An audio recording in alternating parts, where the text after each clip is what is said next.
Welcome to the grid. When you're managing the daily movement of millions of people, you don't look at individual cars, you look at flow. And right now, across the world, that flow is stalling out. For a century, the math of moving vehicles relied on the internal combustion engine. Pumping gas takes about 2 minutes. But as electric vehicles replace gas cars, the math changes. Even on a rapid charger, an EV requires an absolute minimum of 7 minutes to power up. If we just swap gas pumps for charging cables at existing service stations, we break the system. We are forcing drivers to remain tethered for 7 to 20 minutes in spaces designed entirely for a 2-minute transaction. That extra 5 minutes scales into a massive logistical bottleneck. It means bored families waiting in parked cars, restless kids trapped in the back seat, and valuable urban real estate turning into a dead parking lot instead of an active space. Planners in Denmark looked at this downtime and completely flipped the model. Instead of treating the charge as a vehicle utility, they built what is called a human recharge station. These spaces prioritize a coffee, a clean bathroom, and a playground to run off energy while the car sits plugged in. The electric vehicle transition forces a complete redesign of the transit pace and a total reallocation of our urban space. Imagine you are a lead city planner. You have to integrate these new community charging hubs, but you cannot bulldoze entire city blocks to make room for them. Instead of requesting a multi-billion-dollar budget for completely new infrastructure, the solution lies in a concept called urban geography recycling. This approach targets stranded assets. Stranded assets are properties that suffer from premature devaluations or conversion to liabilities before the end of their useful life. In our case, these are dying with-the-sea gas stations and empty, oversized commercial parking lots. Once we secure these dead spaces, we use a method known in urban simulation as lotting. We assemble cheap, off-the-shelf, modular architectural assets, like shipping container cafes and standardized playground sets, directly onto these repurposed plots. These sites are entirely utilitarian. They aren't bespoke architectural marvels built from scratch, which means they can be deployed at a fraction of the cost of a traditional civic project. We take what the city already has and adapt it to an unsatisfied modern need.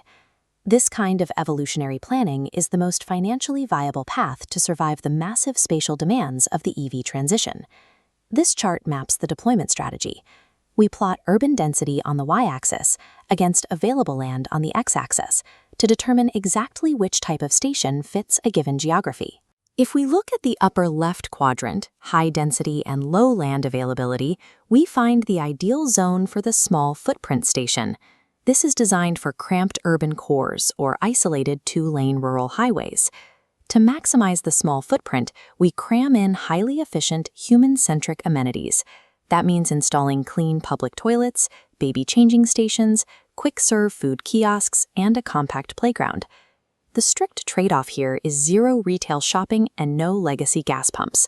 It generates lower commercial revenue because it functions purely as a rapid, short-term rest stop. Moving to the center of our matrix, medium density and medium land availability, we deploy the medium station.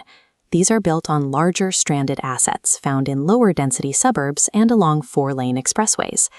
The extra square footage allows us to integrate expanded commercial options. We can add full supermarkets and sit-down cafes, allowing travelers to run essential errands and buy groceries while their car battery charges. The medium scale bridges the gap between basic utility and community commerce. It revitalizes dead asphalt into a functional neighborhood hub without overwhelming the local traffic grid. Finally, we scale up to the large station. These are massive out-of-center mega hubs, zoned specifically for major 4 to 8-lane intercity motorways.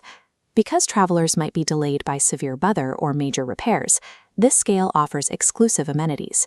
It retains legacy gas pumps to support transitionary fleets, houses on-site vehicle repair centers, and even includes dedicated libraries for extended waits. A facility this size carries a severe logistical burden. Running extensive retail, maintenance, and food services 24 hours a day in an isolated location requires a massive workforce. To support this workforce without creating more traffic, we have to build an adjacent residential worker village. By using recycled, off-the-shelf housing models, we can construct a self-contained community right next door, completely eliminating the need for staff to commute by car. To prevent this village from becoming totally isolated, it requires a dedicated transit link. Planners must establish a reliable 45-minute public bus route connecting the worker village directly back to the main urban center. Planning a large station requires engineering an entire self-sustaining microcommunity. The logistical scope covers everything from heavy transit to local worker housing. This graph compares station models against construction complexity and community ROI. Forcing a one-size-fits-all model drains budgets. Deploy small stations in gridlocked urban centers. Use medium stations to revitalize decaying suburban lots. Reserve large stations for authorities managing highway traffic. When these zones are correctly assigned, the metropolitan grid stabilizes. Traffic flows smoothly through decentralized infrastructure nodes, rather than bottlenecking at oversized legacy stations. This is the master planner's strategy, identifying the specific urban density of a neighborhood and matching it with the exact scale of infrastructure needed, using cost-effective, modular lotting. The electric vehicle transition demands space we simply don't have. To build a sustainable city for tomorrow, we have to creatively and ruthlessly recycle the geography of the past.